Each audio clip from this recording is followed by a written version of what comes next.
Tema khotbah saya adalah perkataanmu menentukan nasibmu.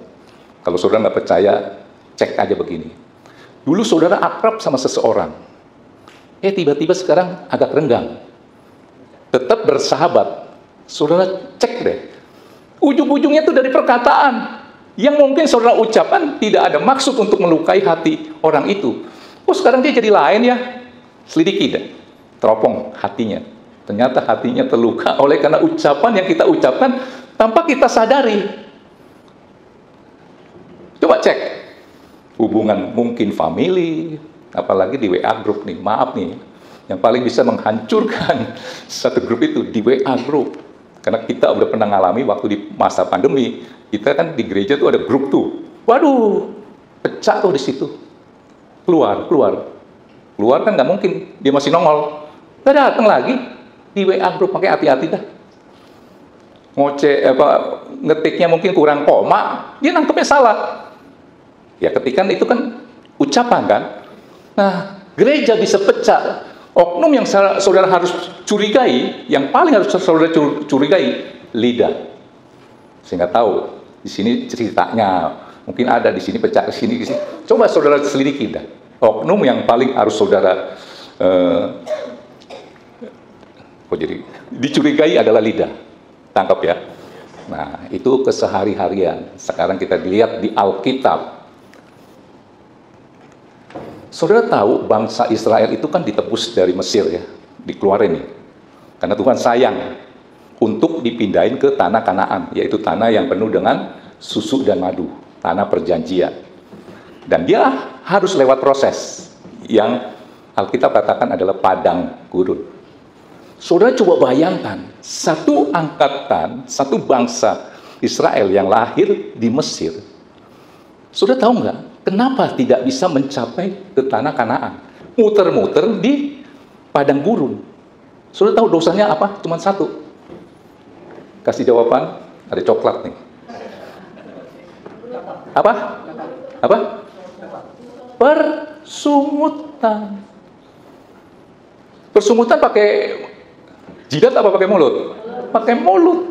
Jadi nasib bangsa Israel yang lahir di Mesir dibikin puter-puter, dosanya cuma satu, yaitu persungutan. Dan saya selidiki akhirnya, ternyata persungutan itu adalah dosa yang begitu amat sangat besar. Sampai Tuhan tega tidak buat bangsa ini masuk ke tanah yang penuh dengan susu dan madu. Yang bisa masuk cuma dua. Keluarkan dulu, Mas, sebentar, jangan dikeluarin dulu. Saya mau cerita dulu ya. Saudara bisa bayangkan, muter-muter, akhirnya mati semua, yang bisa masuk cuma dua. Bilangan 14 ayat 30. Siapa yang bisa masuk? Waduh, ini PA-nya kan ada cool. Siapa yang bisa masuk? Cuma dua orang. Kaleb dan Yosua. Belum keluar. Bilangan 14 ayat 30. Nah, tadi saya katakan perkataanmu adalah nasibmu. Nasib Yosua dan Kaleb itu karena perkataannya positif tentang janji Tuhan. Sedangkan yang lainnya, saya nggak tahu itu berapa ratus ribu, mungkin jutaan, ngomongnya itu hal yang negatif tentang janji Tuhan. Di 12 pengintai itu saudara bisa tahu, yang 10 itu ngomong tentang apa? Memang sih negeri yang kita selidiki itu keren, anggurnya gede-gede, tapi yang dia lihat bukan janji Tuhan, yang dilihat masalah, persoalan. Itu bangsanya gede-gede, kita mah kayak belalang pelahap. Itu dia melecehkan Tuhan. Saya mau katakan salah satu melecehkan Tuhan adalah ketika engkau meragukan janji Tuhan. Saya mau melecehkan Pak Sekian tuh gampang. Begitu dia mau beli mesin, dulu saya jual mesin fotokopi, saya minta kontan. Terus Pak Sekian bilang, loh kok saya nggak bisa dikasih utang, teman saya yang lain bisa dikasih utang. Ya maaf nih, kalau Pak Sekian nggak boleh, harus kontan. Berarti saya meragukan dia dong. Tersinggung nggak dia?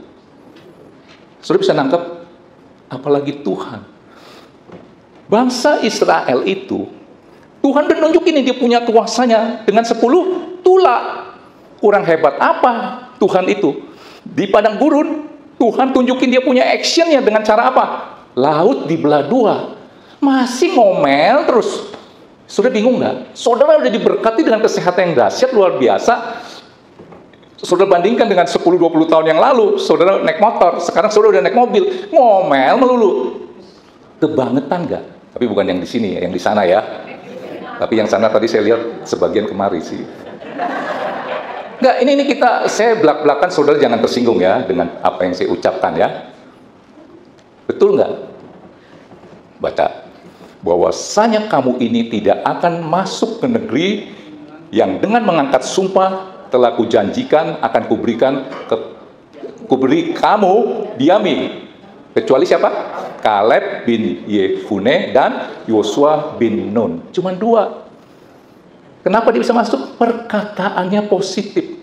Artinya kalau saudara mau menerima janji Tuhan, berkat Tuhan, perkataanmu harus perkataan yang positif. Tangkap ini? Dan saudara tahu nggak? Persungutan itu bisa transfer ke orang lain. Tadi saya katakan yang bisa masuk cuma 2, yaitu Kaleb dan Yosua. Pertanyaan saya, si Musa kemana? Nggak masuk. Dia cuma bisa dikasih lihat doang. Ini tanah perjanjian, tanah Kanaan, yang nanti umatku yang akan masuk.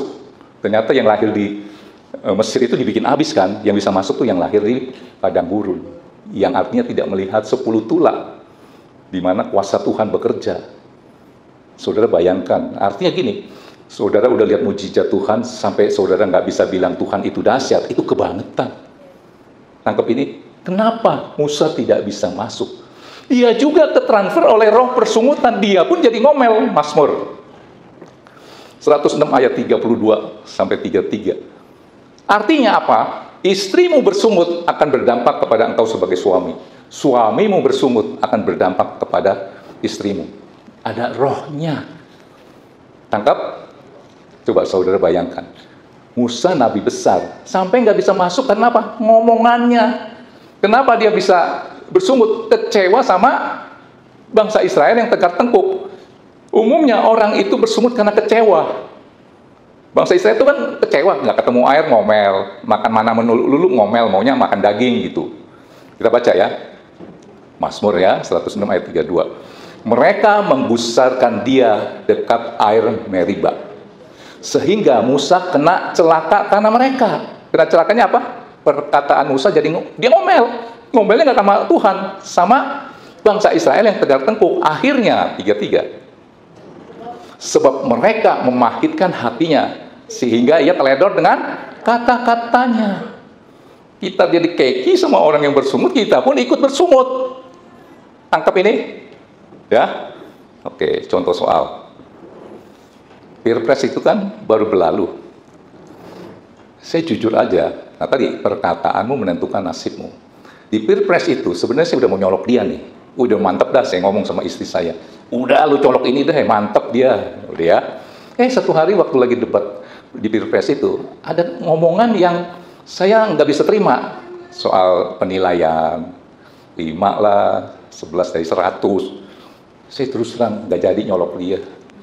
Akhirnya saya beralih, saya pengaruhi juga istri dan yang lain-lainnya. Udah lu nyolok ini deh, mantep. Ini udah ada atas ketetapan Tuhan. Ditambah lagi menjelang beberapa hari haknya ada lagi wakil gubernur, mantan gubernur ucap, ngomongannya begini. Nggak seperti yang saya kenal. Wah, saya yakin ini atas ketetapan Tuhan. Yang saya colok harus menang. Menang tuh. Sudah tahu ya siapa yang saya colok. Nggak apa-apa. Ya bener ini. Dia nggak bisa menang. Itu kan perkataan. Coba dia diem aja. Saya tetap colok dia. Mungkin orang yang model saya ada 50 juta. Menang dia. Iya nggak? Nah, karena perkataan dia, saya bilang nggak bermutu banget ini omongannya. Saya yakin ini pasti atas ketetapan Tuhan.